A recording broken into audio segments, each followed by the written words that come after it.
Hey everybody, welcome back to Dark Blood Souls. I hope you've been enjoying some of the videos I've been posting, mostly about Bloodborne, but now we have some more information on Dark Souls 3, which was posted by Game Informer. They'll be running a lot of Dark Souls 3 information for the coming month.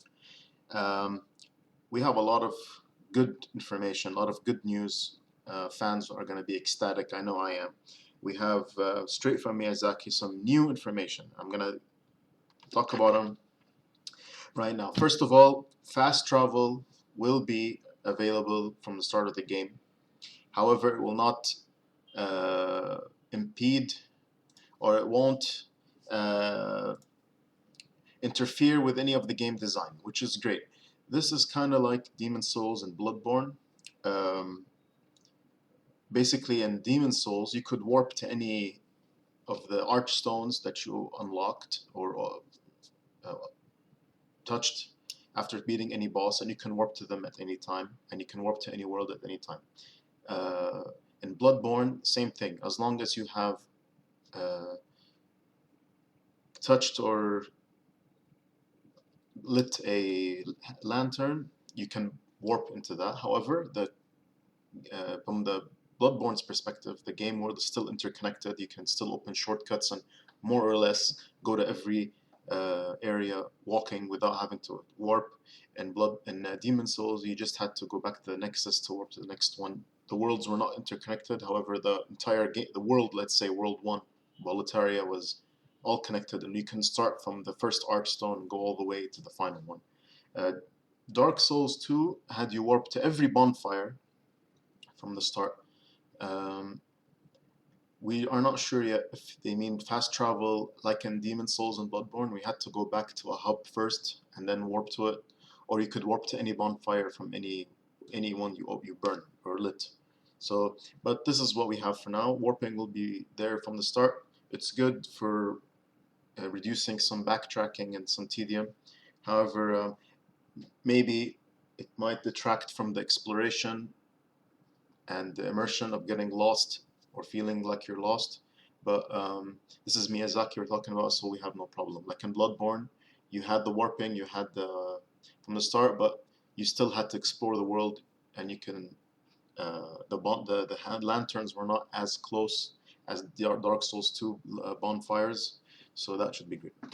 The second thing we have respec. So something from Dark Souls 2 returns. You can respec your character.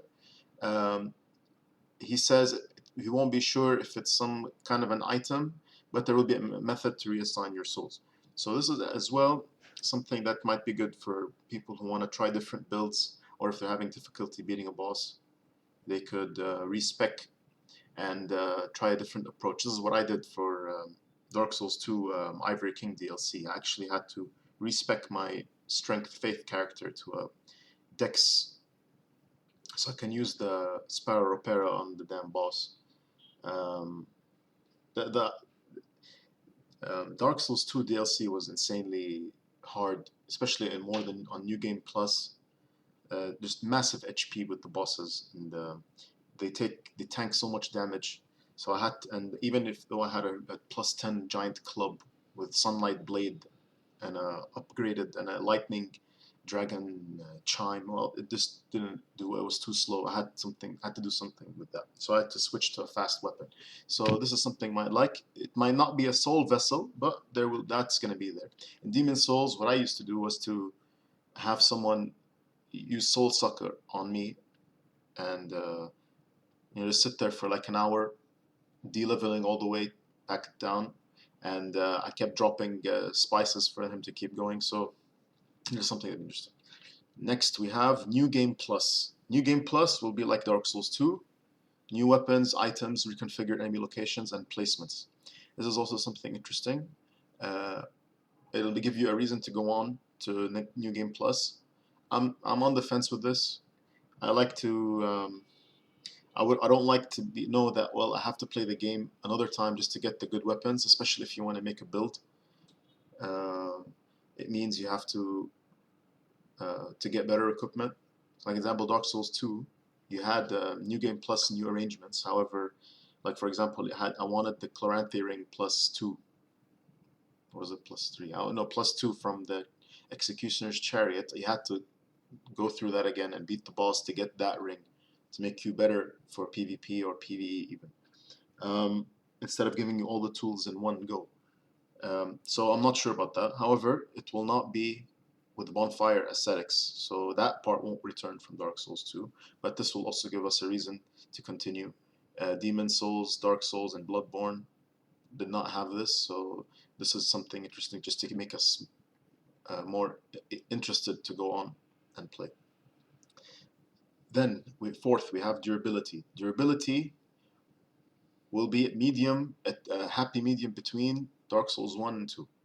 In Dark Souls 1, weapons barely broke, especially that you could just repair them any bonfire for a very low cost as well. The only weapons that took out a lot of durability was the weapons that had special attacks, like the Dragon Greatsword and all of that, or the Grant. So, and Dark Souls 2 weapons broke extremely easily, especially with the Skull of the First Sin with the 60 FPS bug.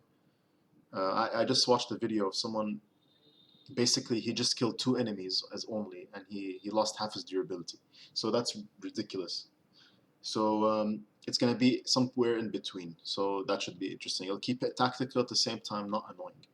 Like I remember having in Dark Souls 2 to carry at least 4 or 5 plus 10 weapons, just in case, especially in the DLCs. Then for the summoning and invasions, there will be again summoning signs. There will not be bloodborne bell summons. It will not be based on soul memory, which is good. And another thing, it says Miyazaki states that players won't be locked behind consumable items for invasion.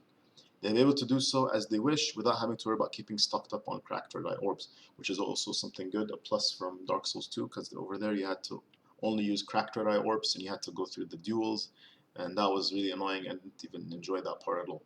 So now you could, like in Dark Souls 1 and Demon Souls, and Bloodborne, you can infinitely invade, which is something that is very good.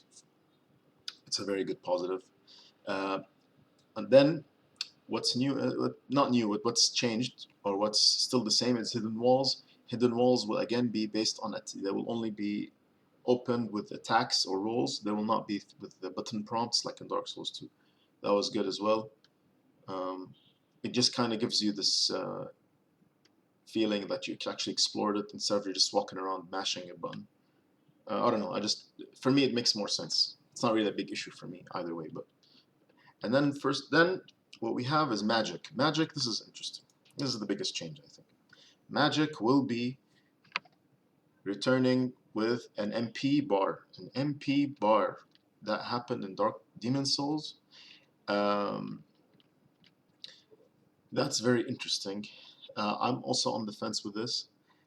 Demon Souls magic was highly OP, and you had infinite purchases of spices from the blacksmith Ed, and you can also buy them from that crazy chanting woman from World 3-1.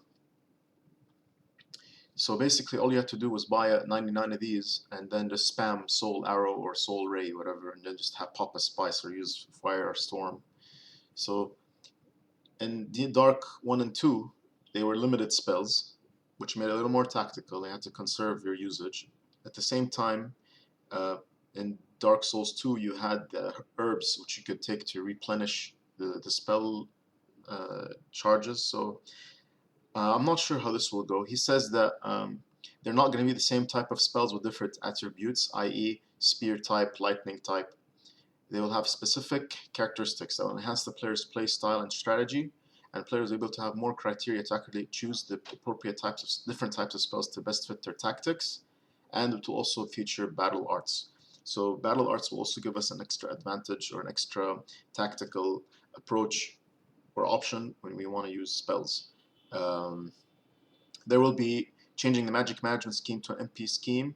Options and freedom of utilization should increase. This way we can better clarify differences in managing items and magic. This is all we know for now. Thank you to Game Informer for this information. The link to the articles will be in the description. And I hope that further down the line, I will be streaming the gameplay of Dark Souls 3 when I purchase it. I live in the Middle East, so I have, yeah, there's a huge potential for me to get the game at least 10 days early. Uh, so I'll be posting that as well. I want to mention somewhere that there was a leak on an Italian website that said that there's a possibility, it's not confirmed, just a rumor, but the game could be released sometime in the first week of February of 2016. So that's not that far away. We're already in September. So um, thanks for watching. This is the latest news we have. If you have any comments, just mention them down. Check out my other videos. And this is still a growing channel. I'm still working on it. So thanks for watching and have a good day, everyone.